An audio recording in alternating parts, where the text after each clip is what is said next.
हमदास अच्छेलाल चमकीला की तरफ से आप सबके प्रणाम बा। ई मनवा अरे राम में रमाइल बा त रमाइल रहे दी।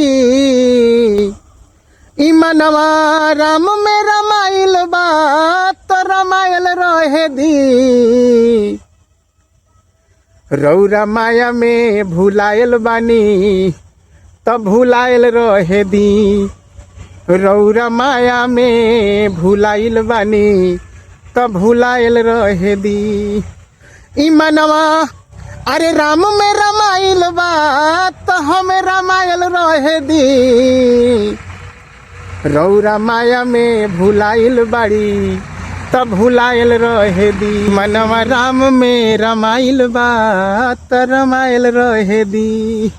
कहे के मतलब बा कि ठीक बा, अगर हम परम पिता परमेश्वर गुरु के पूजा करता नहीं मानत नहीं, अगर हम धर्म के मानी तनी तो हमरा के माने दी, हमरा के तबाह मत करिए, हमरा के गोड़ पैर खींचे के प्रयास ना करी। ठीक बा, रौरा ना माने के बाद न मानी, हम तो सकभर ही प्रयास करी तनी कि रौरा भी जब मनुष्य शरीर में आयल बनी आ जब इस मानव शरीर मिलल बा 184 भटकला के बाद में आ बड़ा जतन का बाद में मनुष्य के शरीर मिलल बा तो मनुष्य के शरीर के फायदा उठा ली, लेकिन रौरा माने ला तैयार न बनी। अब यही पर बाबा कबीर साहब एक जगह कहतरन कि समझा ये समझे नहीं, अब पर के हाथ बिकाए, अब मैं खींचत हूँ आपको तो तू चला जमपुर जाए, तो जा रहे हैं तो जाइए। मैं तो प्रयास कर रहा हूँ कि आप भी आ जाइए इस रास्ते पर और इस मनुष्य शरीर का ये ऑफर का फायदा उठा लीजिए। देखिए भैया, ये धन संपत्ति रंग रूप महल अटारी कोठा, ये सुंदरता, सुंदर पत्नी, सुंदर बच्चे, बाल बच्चे, घर परिवार, ये सब माया का छाया है। इससे कुछ होने जाने का नहीं है। ये सब छोड़ के हमें और आपको जाना है यहाँ से। रह गया सवाल कि देखिए, कुछ लोग को बाल बच्चे का घमंड हो जाता है, किसी को रूप का घमंड हो जाता है, किसी को धन पैसा का घमंड हो जाता है। बाप रे, हमारे पास बड़ा पैसा है, हम बड़ा पैसा वाला आदमी है। तो देख लीजिए, इस ताड़ के पेड़ के पास अभी हम खड़े हैं।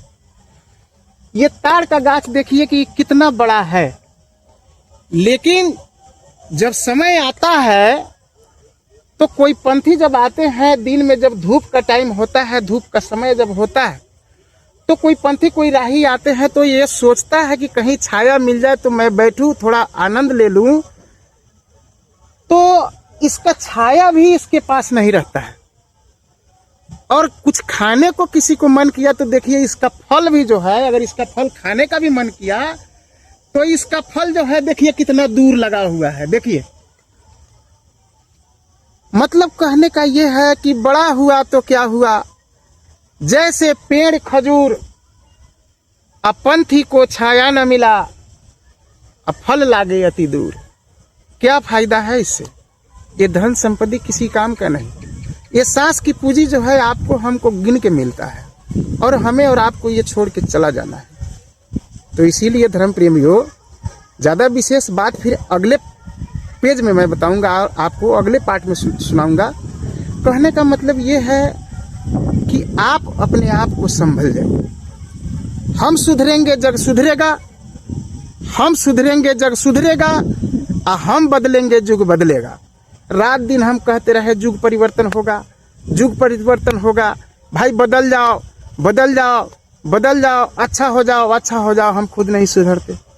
जब हम न सुधरते तो आपको क्या सुधारेंगे हम? धर्म प्रेमियों, अगर मेरा बात कुछ बड़ा अगर खराब कहीं से लग गया हो, कुछ बुरा लग गया हो, तो मुझे क्षमा कर देंगे, एक छोटा सा बच्चा समझ के। मैं तो अपने हिसाब से जहाँ तक अच्छा बोलने का ही प्रयास किया हूँ। बोलते बुलाते कुछ बोलता हूँ, कुछ बोला जाता है। प्रणाम।